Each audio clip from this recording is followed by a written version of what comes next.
महादेवी। जी परमेश्वर। हमें देवलोक चलना है। देवलोक? ये अचानक देवलोक जाने का निश्चय? आज देवलोक में देव माता अदिति का अभिनंदन है देवी, और आप तो हमारे विचारों से भलीभांति परिचित हैं। आप जानती हैं कि नारी का सम्मान हमारी दृष्टि में कितना महत्व रखता है। जानती हूँ परम श्रेष्ठ, जहाँ नारी का सम्मान होता है वहाँ आपका निवास होता है। हाँ देवी, यत्र नार्यस्तु पूज्यन्ते रमन्ते तत्र देवताः, और इसीलिए हमारा वहां उपस्थित रहना अनिवार्य है। तो फिर चलिए कमल नयन, मुझे भी ऐसे अवसर पर उपस्थित रहकर हार्दिक प्रसन्नता होती है। आइए। माता अदिति की, माता अदिति की, माता अदिति की, माता अदिति की, माता अदिति की, माता अदिति की, माता अदिति की, माता अदिति की, माता अदिति की, माता अदिति की, माता अदिति की, माता अदिति की, माता अदिति की। अभिनंदन देव माता, अभिनंदन। आप एक आदर्श माता है, आदर्श पत्नी है, आदर्श नारी है। मेरा प्रणाम स्वीकार कीजिए। मैं तो आपको और माता लक्ष्मी को देखकर धन्य हो गई त्रिलोकीनाथ। मेरे लिए तो आज का दिन मेरे जीवन का सर्वश्रेष्ठ दिन है। वो तो मेरे लिए भी है देवी।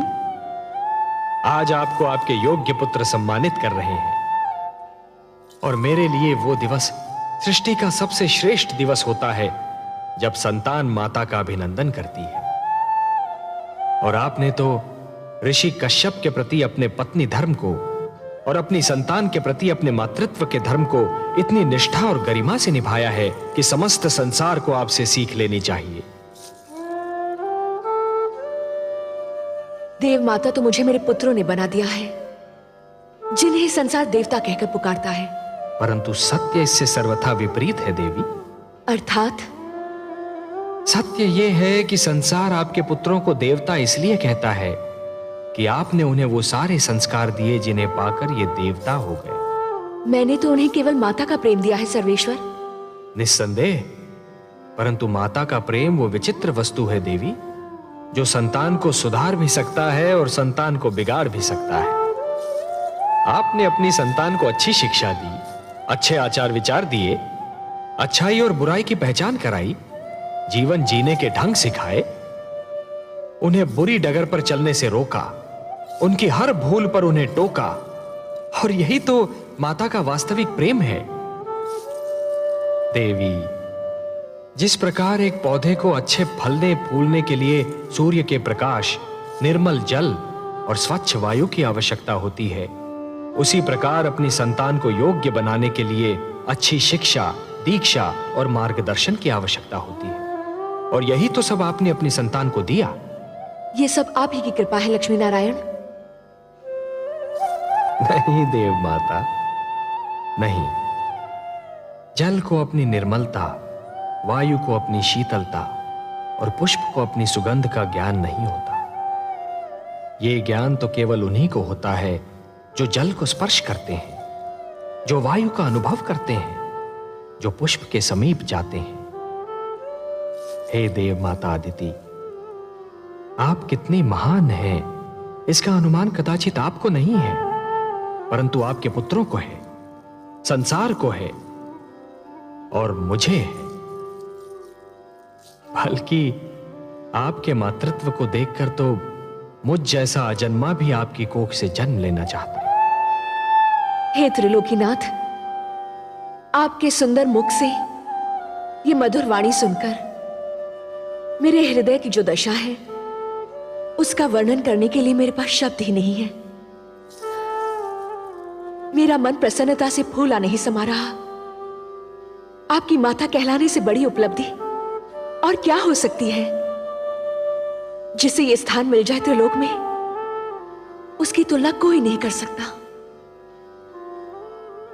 तब हे देव माता अदिति, मैं आपको यह वचन देता हूं कि आपका पुत्र कहलाने का सौभाग्य अवश्य प्राप्त करूंगा। मैं धन्य हो गई त्रिलोकीनाथ। मैं उस दिन की प्रतीक्षा करूंगी। जाने की अनुमति दीजिए।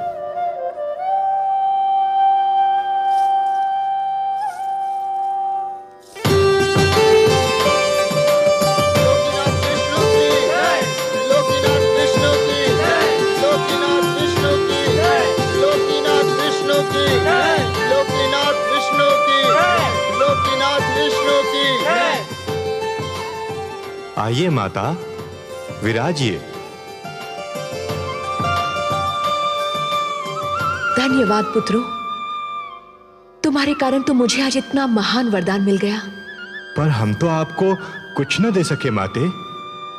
संतान से मां को और क्या चाहिए? सुख और आदर तो तुम सबने मुझे इतना दिया कि मुझे और किसी वस्तु की इच्छा न रही और ना ही आवश्यकता।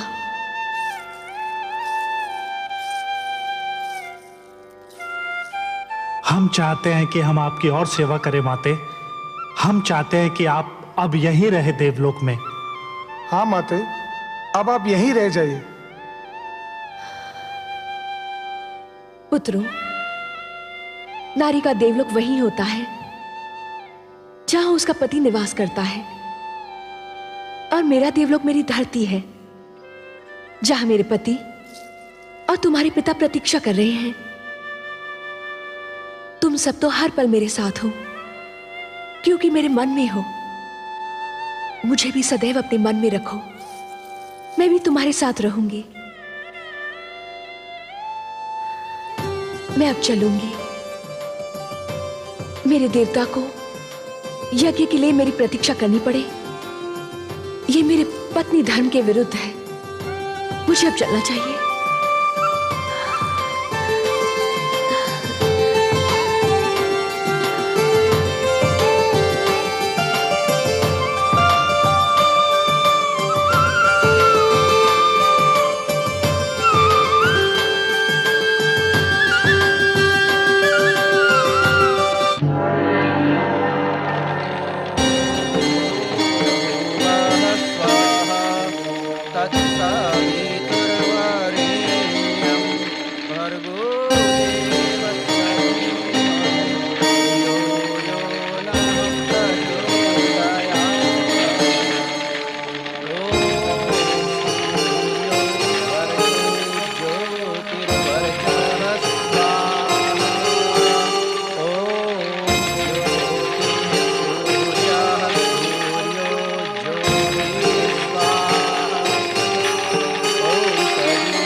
सौभाग्यवती भव, आयुष्मती भव। देवी, मैं भगवान विष्णु से प्रार्थना करता हूं कि वो आपकी समस्त इच्छाएं पूरी करें। स्वामी, जिस नारी का पति भी देवता हो और संतान भी देवता मानी जाती हो, उसके मन की और क्या इच्छा हो सकती है? मेरे मन की बस एक ही इच्छा है कि हमारे परिवार पर भगवान विष्णु की कृपा सदा यूं ही बनी रहे।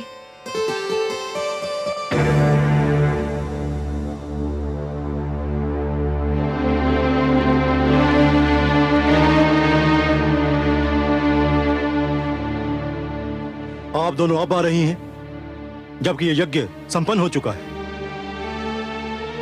हमें क्षमा कर दीजिए स्वामी। क्षमा क्षमा करने के अतिरिक्त और मैं कर ही क्या सकता हूं। देवी, आप मेरी पत्नी हैं, मेरी संतान की मां। पर उसी संतान के कारण तो हम दोनों आ नहीं पाए। क्यों? क्या उन्होंने फिर कोई आतंक फैलाया है? घर में उन्हीं लोगों का तांता बंधा हुआ था जिनको हमारी संतान ने पीड़ित कर रखा है। हमारी समझ में ये नहीं आता कि आपकी तीनों संतानों में आप ही का रक्त है। फिर ऐसा क्यों है कि देवी अदिति के पुत्र देवता कहलाते हैं और संसार मेरी संतान को असुर और देवी दनु की संतान को दानव कहकर पुकारता है? पिता का रक्त संतान का शरीर बनाता है देवी। उसका चरित्र, उसका भविष्य माता की गोद ही बनाती है। माता की गोद शिशु की प्रथम और महानतम पाठशाला होती है।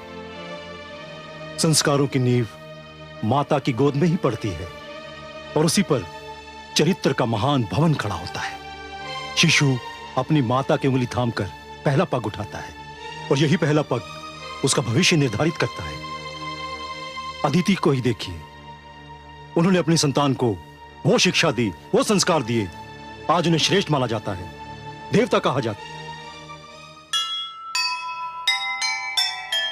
प्रभु की अनुपम देन है माता तेरा प्यार, तेरी गोदी में मिले जीवन को आकार। माँ से जो शिक्षा मिले वही बने संस्कार। माता के आशीष पर गर्व करे संसार, गर्व करे संसार।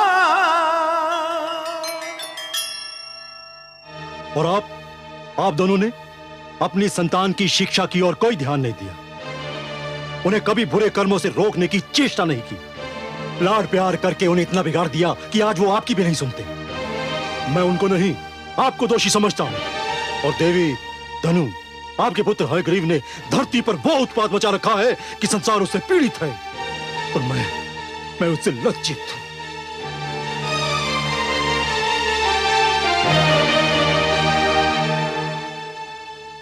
स्वामी,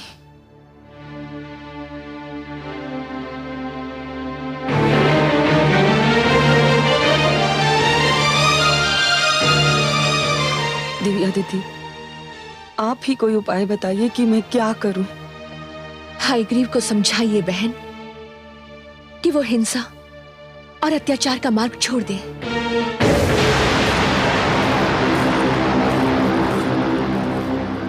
नहीं होने दूंगा मैं मानव कल्याण। नहीं पुत्र हयग्रीव, नहीं, मेरी बात सुन। नहीं मां, हमें देवताओं से ज्ञान नहीं मिलेगा, न्याय नहीं मिलेगा, उस समय तक नहीं मिलेगा जब तक हम स्वयं आगे बढ़कर उनसे ज्ञान और न्याय छीन न लें। भगवान विष्णु मानव को ज्ञान देकर हमसे अधिक शक्तिशाली बनाना चाहते हैं। मैं हयग्रीव उस ज्ञान का अपहरण करूंगा, उसे बंदी बनाकर रखूंगा। ज्ञान का यह प्रकाश मानव समाज तक कदापि नहीं पहुंचने दूंगा। मैं भगवान विष्णु को पराजित करूंगा, देवताओं को पराजित करूंगा, समस्त मानव जाति को पराजित करूंगा।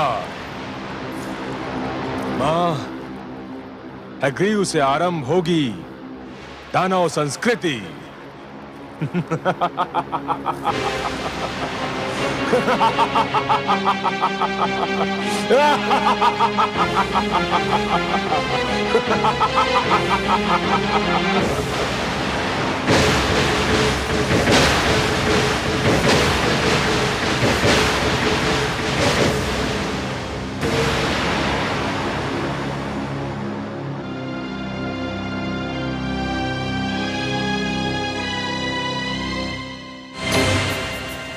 ऋग्वेद,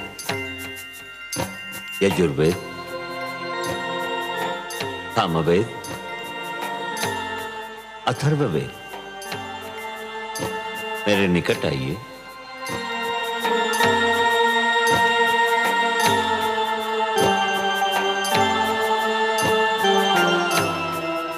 हे ब्रह्मा, आप हमें मानव लोक कब ले चलेंगे? हे ज्ञानकोश, अभी उसका उचित समय नहीं आया है। आपको मानव तक पहुंचाने से पहले मुझे कुछ और आवश्यक कार्य करने हैं।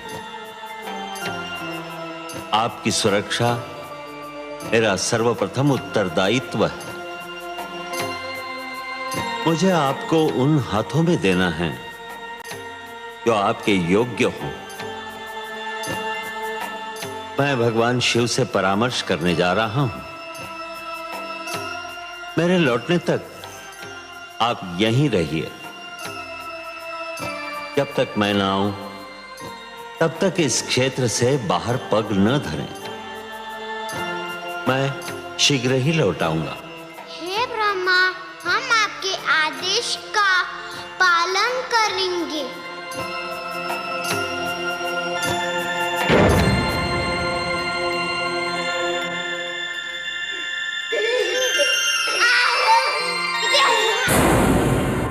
दानवराज हैग्रीव की, दानवराज हैग्रीव की, दानवराज हैग्रीव की, दानवराज हैग्रीव की, दानवराज हैग्रीव की, दानवराज हैग्रीव की, दानवराज हैग्रीव की, दानवराज हैग्रीव की, दानवराज हैग्रीव की, दानवराज हैग्रीव की।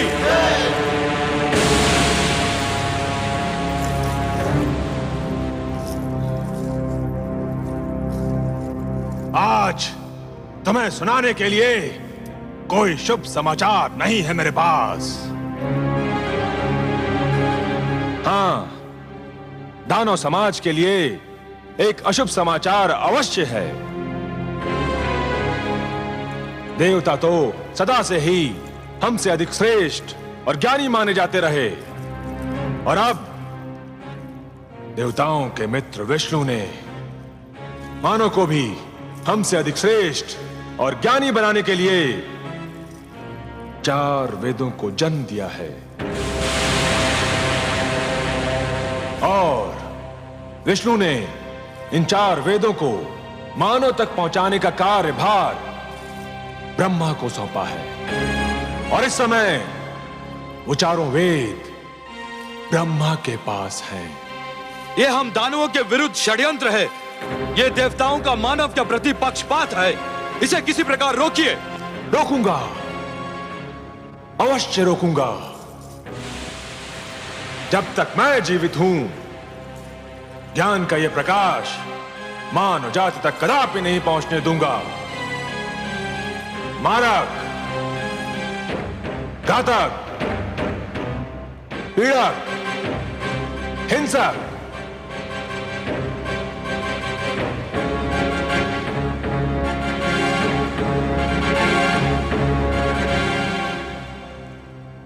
तुम चारों को अपनी शक्ति पर बड़ा गर्व है ना? आज तुम सबकी शक्ति की परीक्षा है। जाओ और ब्रह्मलोक से उन 4 बालकों को पकड़कर हमारी सभा में ले आओ। जाओ। जो आज्ञा दानवराज, आपके आदेश का पालन होगा। दानवराज हैग्रीव की, दानव संस्कृति की, दानवराज हैग्रीव की, दानव संस्कृति की।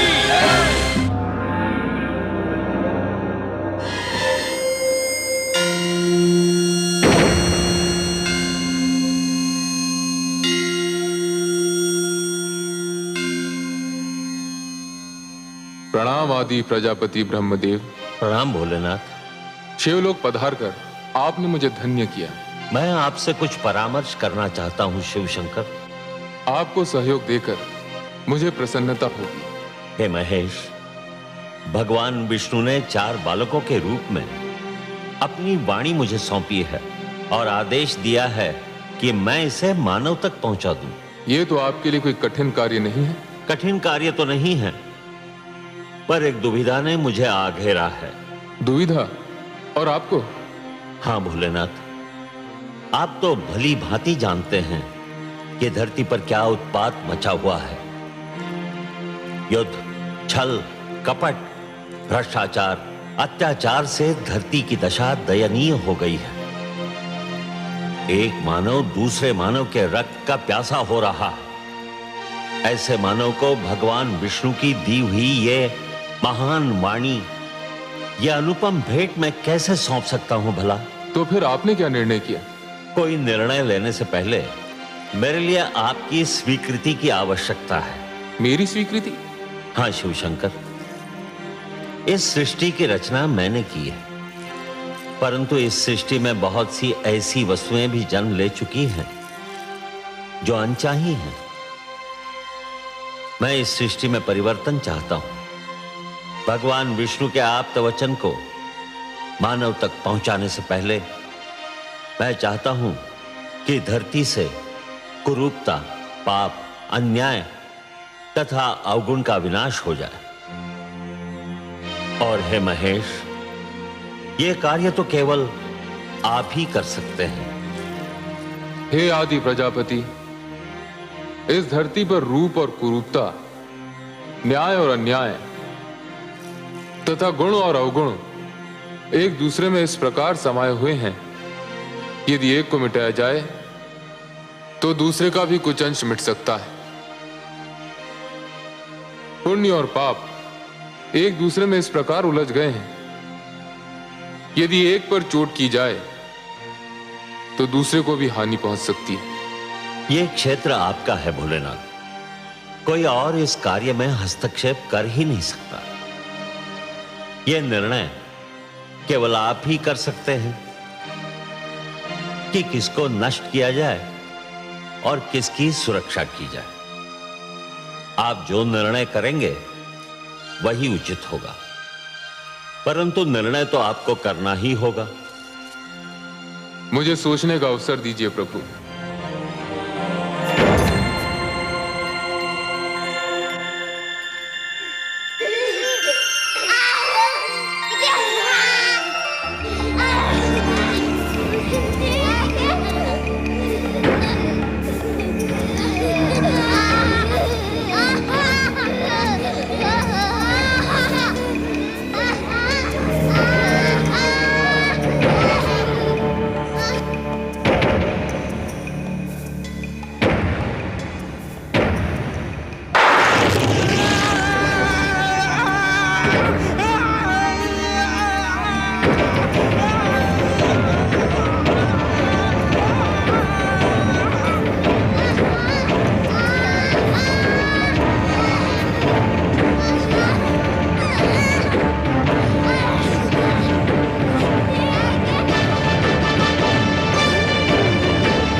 क्या निर्णय है आपका भोलेनाथ? हे ब्रह्मदेव, मैं इस निष्कर्ष पर पहुंचा हूं कि सृष्टि को पूर्णतया नष्ट करना उचित नहीं होगा। धरती को बने अभी अधिक समय नहीं बीता है। मेरे विचार में नष्ट करने के स्थान पर धरती को स्वच्छ किया जाना चाहिए। जल स्वच्छ करने का कार्य करता है। जिस प्रकार मनुष्य जल में स्नान करके अपने शरीर पर जमे मैल को दूर कर देता है, ठीक उसी प्रकार यदि धरती जल में डूबकर उभरे तो उसकी समस्त बुराइयां धुल जाएंगी जो आपको अनचाही लग रही हैं। परंतु धरती तो जल में डूबकर उभर आएगी, पर उस पर बसी मानव जाति का क्या होगा? मैं नए मानव को जन्म दूंगा। उसमें भी एक कठिनाई है। क्या कठिनाई है भोलेनाथ? आपके पुत्र मनु मानव सुरक्षा के लिए तप कर रहे हैं। वे मानव जाति का विनाश होने नहीं देंगे। तप करना उसके अधिकार में है, किंतु सृष्टि के विनाश को रोकना उसके अधिकार में नहीं है। मनु को उसका कर्म करने दीजिए। भगवान विष्णु की स्तुति कर रहा है वो। उसका और उसके तप का परिणाम भगवान विष्णु की इच्छा पर छोड़ दीजिए। मैंने आपसे जो निवेदन किया है, मुझे उसका उत्तर चाहिए भोलेनाथ। उत्तर? उसका तो केवल एक ही उत्तर है। धरती पर जल प्लावन होगा। हे शिव, मैं आपको प्रणाम करता हूं।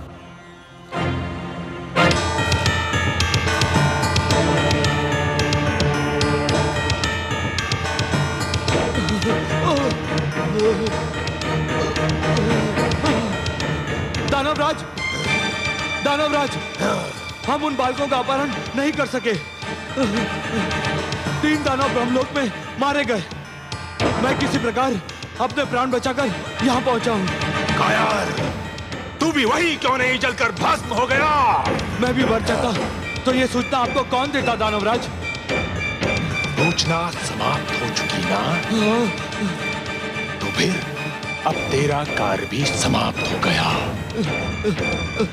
अब तुझे जीवित रहने की कोई आवश्यकता नहीं।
बालकों, मेरा चमत्कार देखना चाहते हो तो आओ, मेरे पास आओ।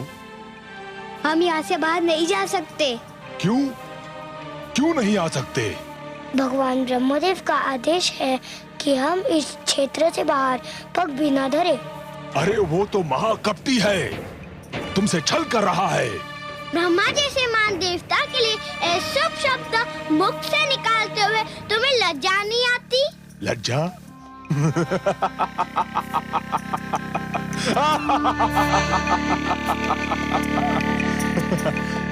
उस छलिए से लज्जा?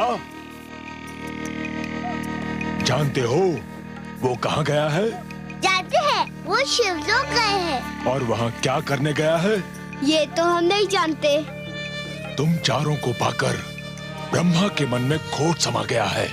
तुम झूठ बोलते हो। मैं सत्य कह रहा हूँ। ब्रह्मा शिव के पास ये निवेदन करने गए हैं कि वो धरती को नष्ट कर दें। किंतु क्यों? बड़े भोले हो तुम चारों, इतना भी नहीं समझते। सीधी सी बात है, धरती नष्ट हो जाएगी तो मानव भी नष्ट हो जाएगा, और मानव नष्ट हो जाएगा तो तुम चारों सदा के लिए ब्रह्मा की संपत्ति बन जाओगे, और वो तुम चारों को दास बनाकर रखेगा। हम कैसे मान ले कि तुम सच बोल रहे हो? इसीलिए तो मानव समाज ने मुझे यहाँ भेजा है कि मैं तुम चारों को ब्रह्मा के पंजे से मुक्त करा के उसके पास पहुंचा दूं जिसकी तुम धरोहर हो।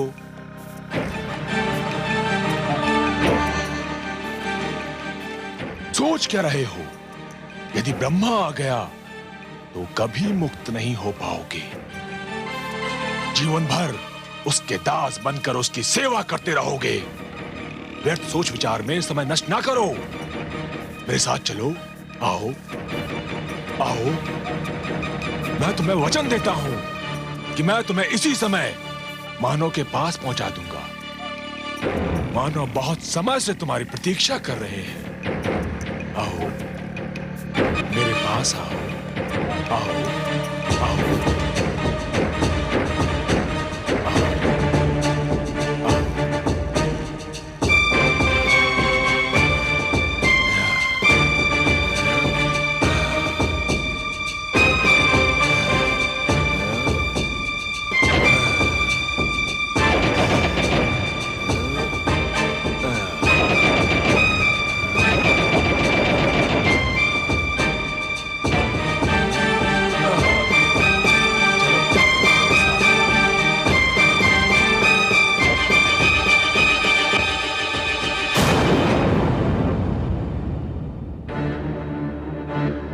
ऋग्वेद, यजुर्वेद, सामवेद, अथर्ववेद, कहाँ हो तुम? कहाँ हो? सामवेद, अथर्ववेद, ऋग्वेद, यजुर्वेद, कहाँ गए तुम लोग?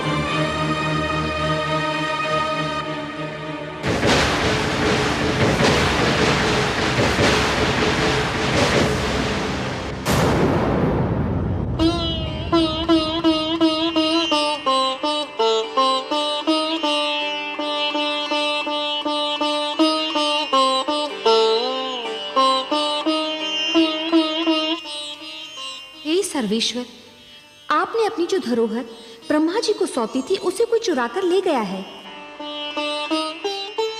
देख रहा हूं देवी। किंतु आप तो योग निद्रा में थे। आपने?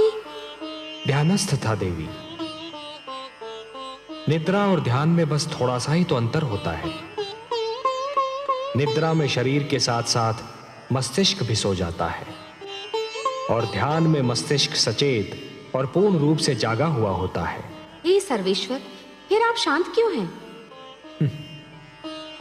शांत इसलिए हूं कि मैं देखना चाहता हूं कि हयग्रीव मेरे आप्त वचन को कहां ले जा रहा है। जब तक पूरी घटना को देख न लिया जाए, समझ न लिया जाए, उसके परिणामों का अनुमान न लगा लिया जाए, तब तक कोई भी पग उठाना उचित नहीं होगा। शीघ्रता मानव की प्रवृत्ति है। मुझे इस घटना को पूर्णतया देख लेने दीजिए महादेवी।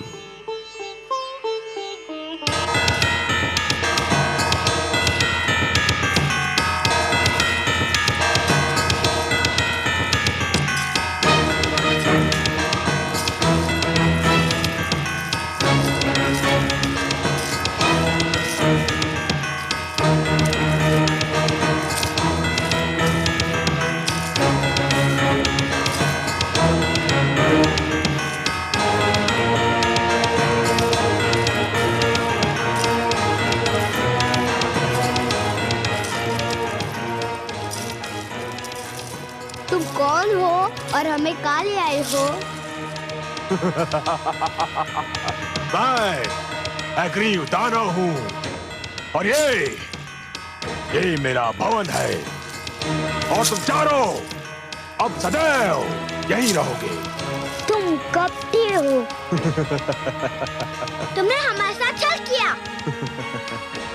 तुम्हें अपने अधिकार में लेने के लिए मैं कुछ भी कर सकता था, पर भगवान ने हमें मानव के लिए बनाया है।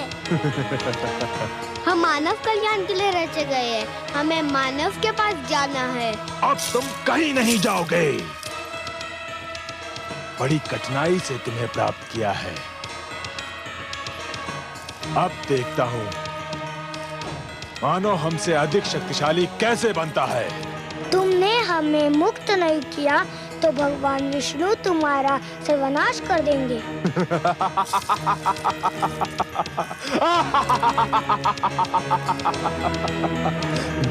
अब मेरा कोई सर्वनाश नहीं कर सकता।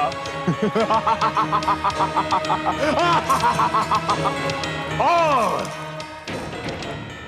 यदि तुम में से किसी ने भी यहां से भागने का प्रयत्न किया तो तुम सबको नष्ट कर दूंगा।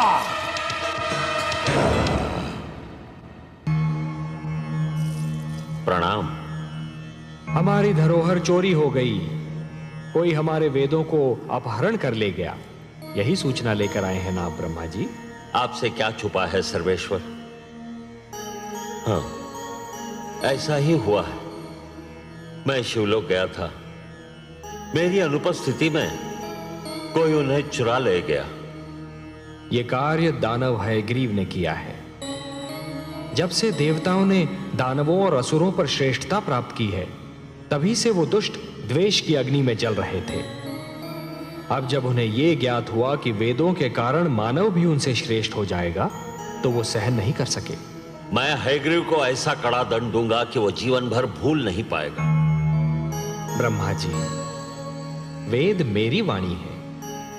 मानव कल्याण के लिए उन्हें मैंने रचा था। उसने वस्तु मेरी चुराई है और इसीलिए अपने विरुद्ध किए गए अपराध का दंड भी उसे मैं ही दूंगा। परंतु आप निश्चिंत रहिए। काग अपनी चाल बदल लेने से हंस नहीं बन जाता।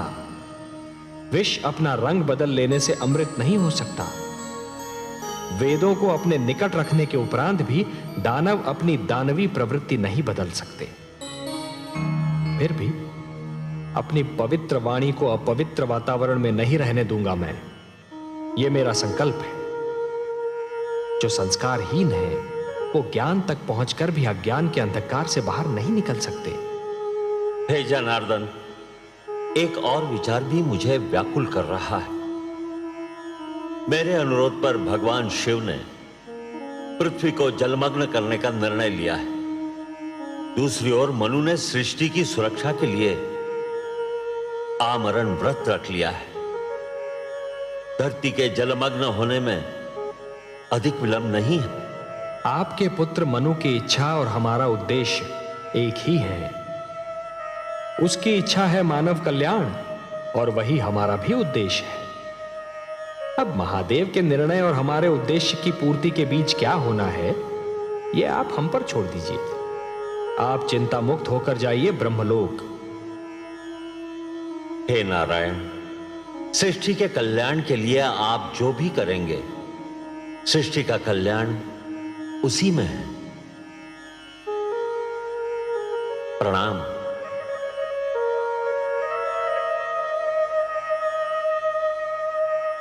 हे प्रभु, अब क्या होगा? आप क्या करेंगे? ब्रह्मापुत्र मनु का क्या होगा? दानव हयग्रीव आपके ज्ञान को नष्ट करने पर तुला हुआ है और भगवान शिव ने पृथ्वी को जलमग्न करने का निर्णय ले लिया है। अब वही होगा देवी जो मेरा वचन है। मैं वचनबद्ध हूं कि जब भी कोई शक्ति मानवता के लिए संकट बनेगी तो मैं उसे अवश्य रोकूंगा। जिस प्रकार सूर्य अपना तेज बांटना नहीं छोड़ सकता, जिस प्रकार एक दीपक अपना प्रकाश फैलाना नहीं छोड़ सकता, उसी प्रकार मैं भी अपने वचन से मुख नहीं मोड़ सकता देवी। अब मेरे प्रथम अवतार का समय आ गया है देवी। मत्स्य अवतार, परित्राणाय साधूनां विनाशाय च दुष्कृतां धर्म संस्थापनार्थाय संभवामि युगे युगे।